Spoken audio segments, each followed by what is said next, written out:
ada kesalahan atau gimana dari dokternya, kan kita nggak tahu ya apa dokternya lelah atau lepas jahitan. Wow.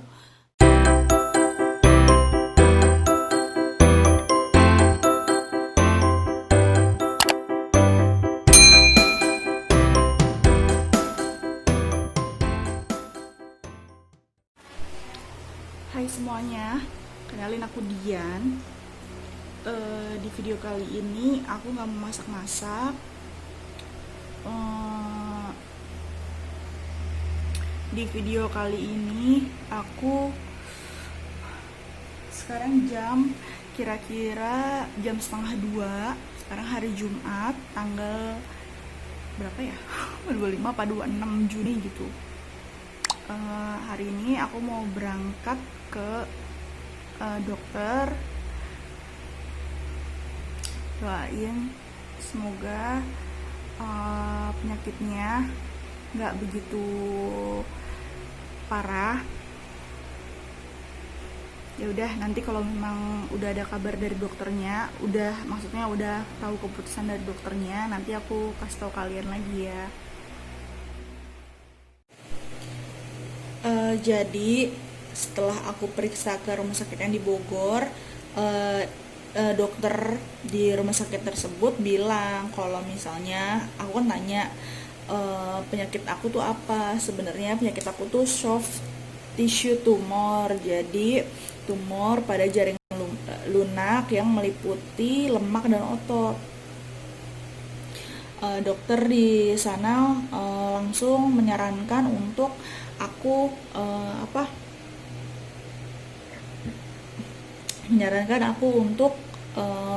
operasi. Itu kan aku periksa hari Jumat dan aku harus operasi tuh hari Senin. Tapi karena ribet di administrasi, akhirnya aku memutuskan ke Jakarta, ke rumah mamaku gitu. Di video kali ini aku mau terusin cerita aku yang kemarin tentang penyakit aku. Hari ini hari Rabu tanggal 15 Juli. Aku mau cerita kelanjutannya video aku yang kemarin. Jadi setelah aku periksa ke dokter yang kemarin itu aku gak langsung ditindak gitu sama dokter yang aku periksa di rumah sakit di Bogor. Jadi aku mutusin buat ke Jakarta, ke rumah mamaku. Terus aku ke Jakarta, langsung aku periksa ke rumah sakit besar. Ternyata nggak bisa juga, ke rumah sakit besar nggak bisa. Aku sampai kira-kira 2 kali ke rumah sakit besar untuk minta ditangani sama dokternya, ternyata nggak bisa. Jadi aku ke rumah sakit yang biasa nenek aku kontrol, deket dari rumah. Terus setelah itu aku ketemu sama dokter, kira-kira nunggu dokter itu hari Jumat ya, hari Jumat tanggal berapa aku lupa. Ketemu dokter jam 2, enggak, ada dokternya mulai praktek jam 2. Aku ketemu dokter jam 5. Nah, pas ketemu dokter itu, dokter yang bedah aku bilang, Mbak, katanya, apa keluhannya? Aku ceritain tuh dari awal kalau misalnya pundak kanan aku sakit, ada jendolan gitu-gitu. Terus diperiksa sama dokternya, beliau bilang, katanya, Mbak mau nggak, katanya gini, Mbak ini tuh udah infeksi, dia bilang gitu, mau nggak, terus karena ini tuh isinya nanah, kata dia gitu, mau nggak kalau nanahnya saya keluarin. Aku langsung kaget dong. Hah, kapan dok? Sekarang, aku tanya gitu. Terus dokter bilang, nanti mbak setelah saya praktek kira-kira jam 7, kata dia gitu. Oke, yaudah saya buat surat pengantar untuk pembedahan ya, kata dia gitu. Jadi aku disuruh aku disuruh urus ruang rawat inap, untuk radiologi, untuk ronsen segala macam, terus sama disuruh lab, cek darah, gula darah dan semacamnya. Aku disuruh cek semua, ternyata normal, bagus semua hasil cek. Jadi malam itu juga, hari Jumat itu aku ketemu dokter jam 7 malam. Aku langsung melakukan pembedahan. Kira-kira terus dokternya bilang, Mbak, ini nanti di bedahnya kamu dengan bios total ya gitu. Terus aku tanya sebelum operasi, dok ini emang disebabkan oleh apa sih? Aku tanya gitu. Dan nama apa? Nama nama penyakit aku tuh apa? Aku bilang gitu. Terus dokternya bilang, Mbak ini soft tissue tumor, katanya gitu. Jadi penyebabnya pori-pori kulit aku tersumbat, ada yang tersumbat. Jadi keluar keringat yang harusnya keluar ini jadi nggak keluar gitu, mengakibatkan bengkak dan sekarang terasa sakit karena pori-pori di sekelilingnya ini bisa membuat kuman itu masuk ke dalam yang eh, berjendol itu, jendolan itu. Jadi kumannya masuk bercampur keringat menjadilah nanah dan sekarang udah infeksi jadi sakit begitu. Terus ini harus ditindak cepet mbak gitu, kalau enggak nanti lama kelamaan ini bakal kena ke tulang gitu. Terus aku tanya, mbak dok, eh, kalau misalnya saya sering pusing gitu, terus tangan saya suka pegel, tangan kanan aku nih ini bener-bener suka pegel banget dari pundak ke jari. Nah terus dokter bilang, ya iyalah mbak, itu berpengaruh banget karena kan itu kan syaraf katanya, penyakit yang seperti itu tuh mengganggu syaraf katanya gitu. Jadi ya nggak heran kalau misalnya mbak tuh sakit, kata dia gitu. Udah gitu aku masuk ruang operasi sekitar jam setengah 8 malam. Terus di ruang tunggu di dalam operasi tuh aku udah pakai baju operasi gitu. Udah habis itu masuk ke ruang operasinya, kan tadi ruang tunggu operasi ya, sekarang masuk ke ruang operasinya.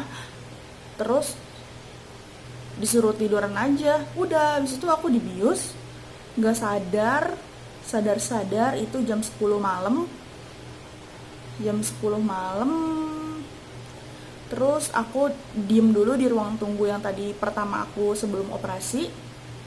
Setelah itu disuruh sama dokternya, nggak disuruh, maksudnya nunggu petugasnya untuk bawa aku ke kamar rawat inapnya. Udah ketemu deh sama keluargaku. Nah baru aku kan masih sadar nggak sadar ya, jadi kayak gimana ya, karena pengaruh obat bius aku jadi kayak ngantuk, lemes gitu, nggak mau makan, tapi aus banget.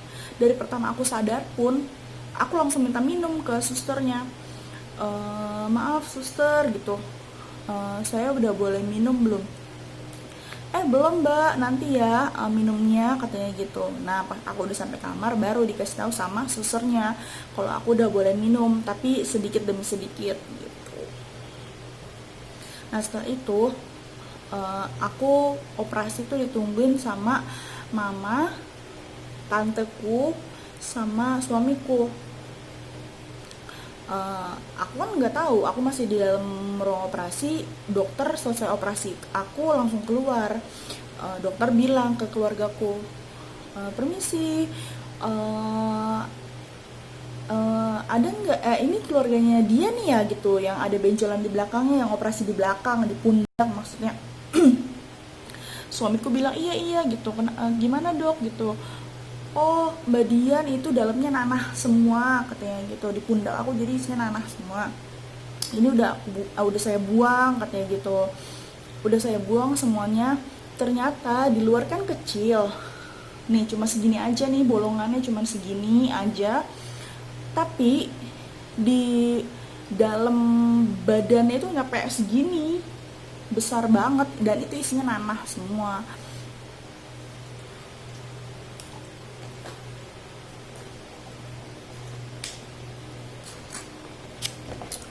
Nah gitu, aku diceritain sama suamiku sama mamaku katanya.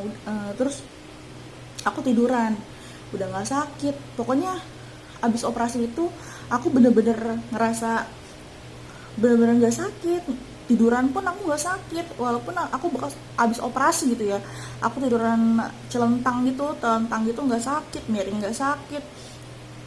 Nah, eh, setelah operasi aku selesai jam 10, mamaku pulang karena kan sekarang lagi covid ya. Yang nunggu di kamar rawat inap tuh harus cuma satu orang aja, jadi yang nunggu cuma suamiku aja.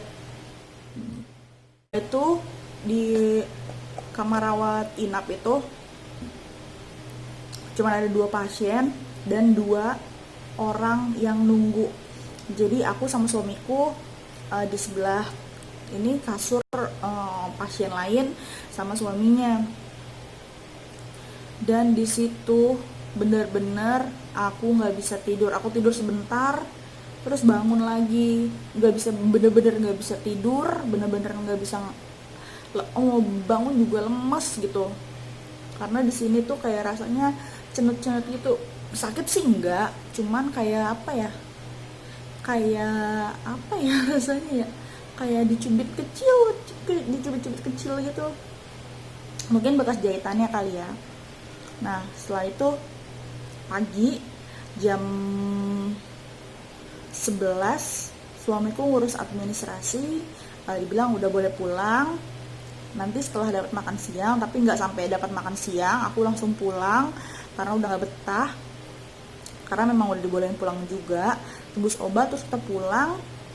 Kita pulang, di surat kontrolnya itu ada bacaan, dikasih note gitu, setiap hari perban harus dibuka, dan lukanya dibersihkan atau perbanan diganti gitu setiap hari.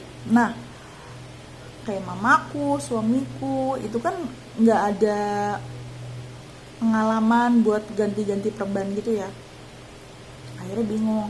Nah ada istrinya om aku, dia bidan, akhirnya minta tolong sama dia. Tapi pas banget hari H aku pulang itu dia pergi ke rumah ibunya di Bekasi. Bingung kan tuh, nggak ada siapa-siapa yang bisa gantiin. Akhirnya mamaku beraniin diri buat gantiin aku perban.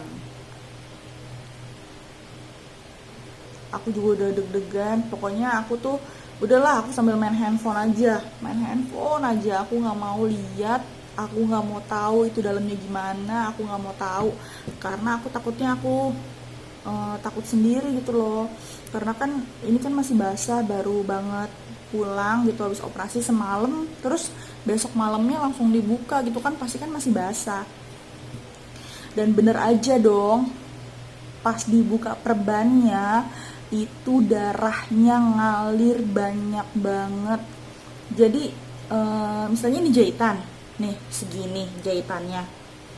Nah di ujung sini gitu, di ujung sini tuh kayak dikasih apa ya, kalau yang pada lihat sih itu bilangnya kayak kayak double tip diselipin gitu katanya. Ih kok ini ada ini sih gitu, kata mamaku pernah dijahit di tangan katanya. Mama dijahit nggak pernah tuh ada kayak gitunya gitu. Nenekku juga, dia juga nggak pernah tuh dijahit ada kayak gitu gitunya. Nah aku kan takut ya, takutnya ada kesalahan atau gimana dari dokternya, kan kita nggak tahu ya, apa dokternya lelah atau gimana, aku kan nggak tahu. Nah udah sampai di situ nih, di sini yang kayak double tip itu mamaku coba buat geser, ternyata darah keluar. Mamaku geser lagi, darah keluar, mau dicabut nggak bisa, takut salah ya kan. Nah selesai itu udah mamaku bersihin semuanya, udah aku juga panik. Bingung, udah malam banget, itu udah malam banget, ganti udah malam. Karena kan jadi gini, kata di note-nya itu, kalau memang mau gantinya malam, seterusnya malam. Kalau besok kalau misalnya mau gantinya pagi, ya seterusnya pagi gitu loh. Jadi harus satu waktu, harus sama gitu. Terus udah gitu telepon ke istrinya om aku yang bidan itu, telepon, ini gimana kok ada putih-putihnya gini gini gini gini. Ternyata oh ya nggak apa-apa, emang itu mungkin sengaja kali gitu. Udah besoknya dia pulang, istrinya istrinya om aku pulang. Terus dilihatlah sama dia yang gantiin aku perban tuh, dia yang gantiin aku perban. Abis itu lah pas dibuka, lah kok begini sih, aku mah nggak pernah nih ngeliat yang kayak gini. Ya ampun, makin panik aja dong aku nggak berani searching ya, maksudnya cari tahu gitu, misalnya di YouTube atau di Instagram tentang yang abis operasi yang sejenis kayak aku gitu, karena aku takut, aku nggak mau ngelihat bekas lukanya, karena aku takut, kecuali mungkin nanti setelah aku selesai operasi, bukan selesai operasi, setelah sembuh baru aku mau lihat foto-fotonya. Kalau sekarang kan nggak mau, karena aku takut, karena masih aku ngerasain suka nyeri-nyeri gitu. Nah udah gitu aku mah nggak pernah nih lihat yang kayak gini gitu kan. Ya udah akhirnya ya gimana dong gitu. Ya udah nanti pas hari Jumat, kan aku kan operasi hari Jumat, nanti hari Jumat depan seminggu kemudian pas kontrol, disuruh tanya sama dia,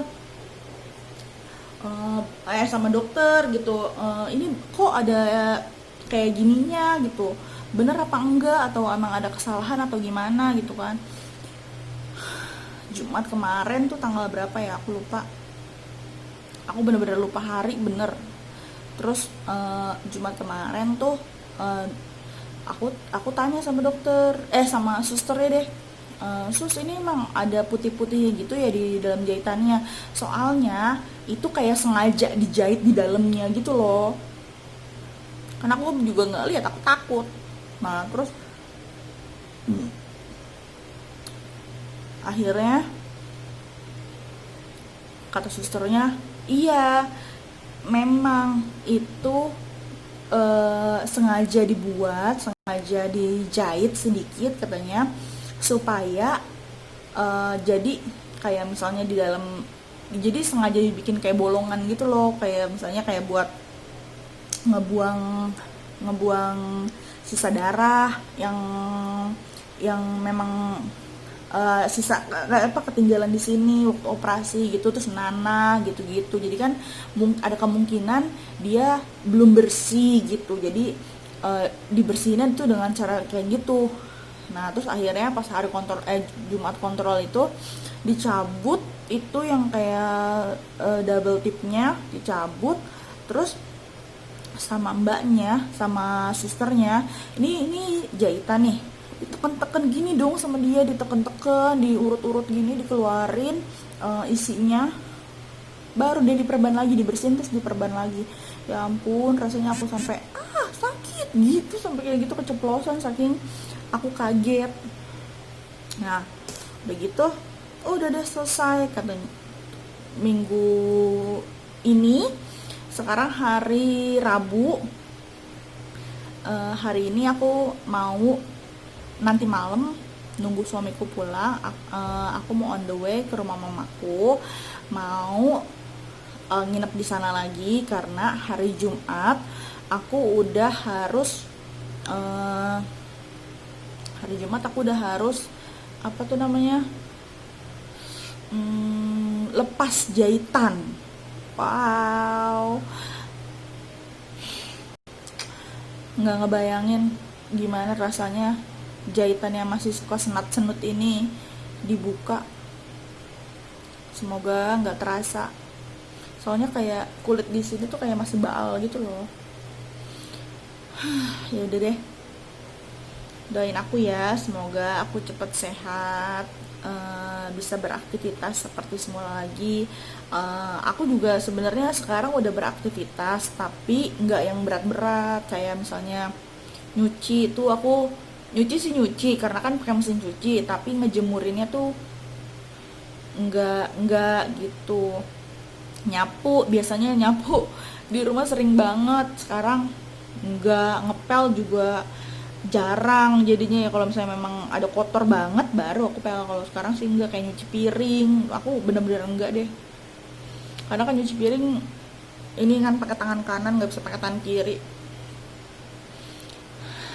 Ya udah, segitu aja video dari aku. Semoga teman-teman yang punya penyakit kayak aku cepet-cepet segera eh, cepet-cepet segera berobat biar cepet ditanganin sama yang ahlinya. Semoga video aku bermanfaat untuk kita semua. Tetap jaga kesehatan. Yang lagi nonton video aku, yang belum subscribe, jangan lupa subscribe. Aku minta bantuannya untuk subscribe channel YouTube aku. Dah segitu aja deh. Semoga kita semua diberkahi. Amin. See you.